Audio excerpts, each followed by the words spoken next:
When I was asked to make the commencement speech, I immediately said yes.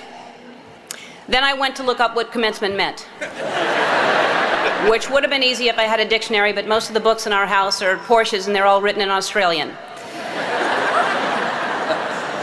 So I had to break the word down myself to find out the meaning. Commencement, common and cement. Common cement. You commonly see cement on sidewalks. Sidewalks have cracks, and if you step on a crack, you break your mother's back. So there's that. But I'm honored that you've asked me here to speak at your common cement. I thought that you had to be a famous alumnus. You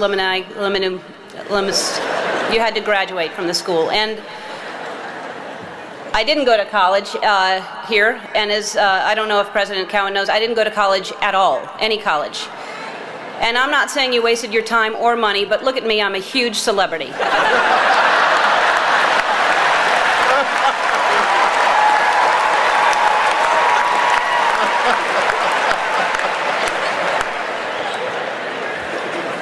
Although I did graduate from the School of Hard Knocks, our mascot was the Knockers.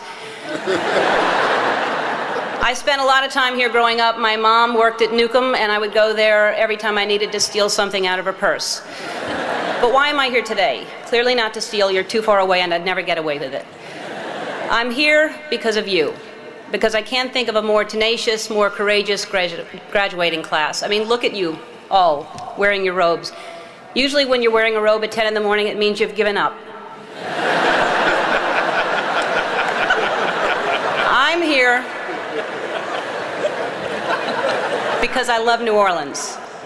I was born and raised here. I spent my formative years here, and like you, while I was living here, I only did laundry 6 times. When I finished school, I was completely lost, and by school I mean middle school, but I went ahead and finished high school anyway, and I had no ambition. I didn't know what I wanted to do. I did everything from I shucked oysters, I was a hostess, I was a bartender, I was a waitress, I painted houses, I sold vacuum cleaners. I had no idea. And I thought I'd just finally settle on some job and I would make enough money to pay my rent, maybe have basic cable, maybe not. I didn't really have a plan. My point is that by the time I was your age, I really thought I knew who I was, but I had no idea. Like, for example, when I was your age, I was dating men.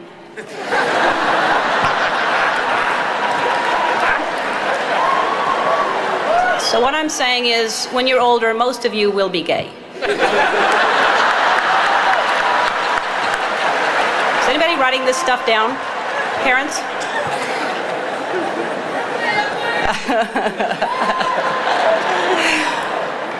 Anyway, I had no idea what I wanted to do with my life, and the way I ended up on this path was from a very tragic event.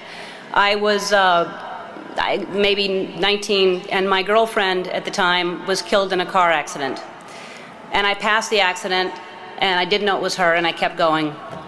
And I found out shortly after that it was her. And I was living in a basement apartment. I had no money. I had no heat, no air. I had a mattress on the floor, and the apartment was infested with fleas. And I was soul searching. I was like, why is she suddenly gone and there are fleas here? I don't understand. There must be a purpose, and wouldn't it be so convenient if we could just pick up the phone and call God and ask these questions? And I started writing, and what poured out of me was an imaginary conversation with God, which was one-sided. And I finished writing it, and I looked at it and I said to myself, and I hadn't even been doing stand-up ever. There was no club in town. I said, I'm going to do this on The Tonight Show with Johnny Carson. At the time, he was the king.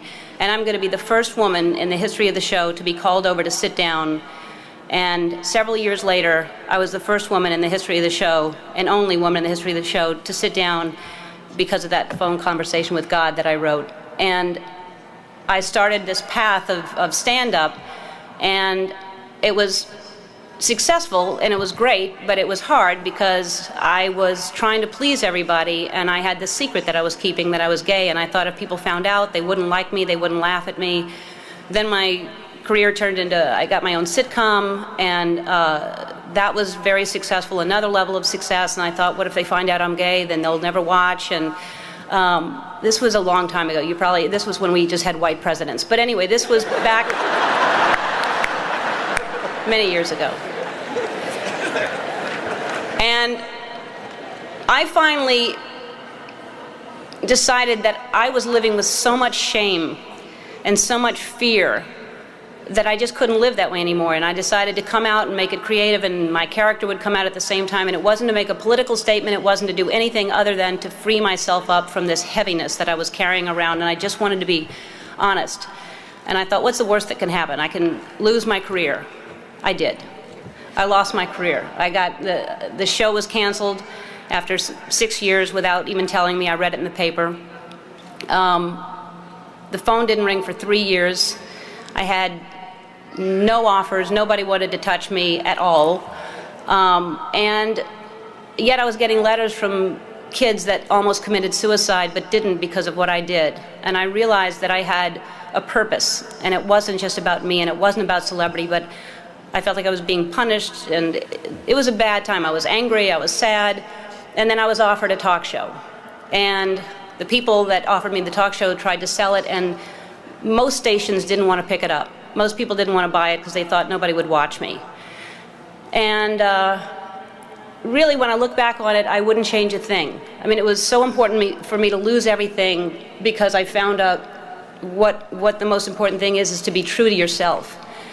And ultimately, that's what's gotten me to this place. I don't live in fear. I'm free. I have no secrets. And I know I'll always be okay because no matter what, I know who I am. So, in conclusion, when I was younger, I thought success was something different. I thought, when I grow up, I want to be famous.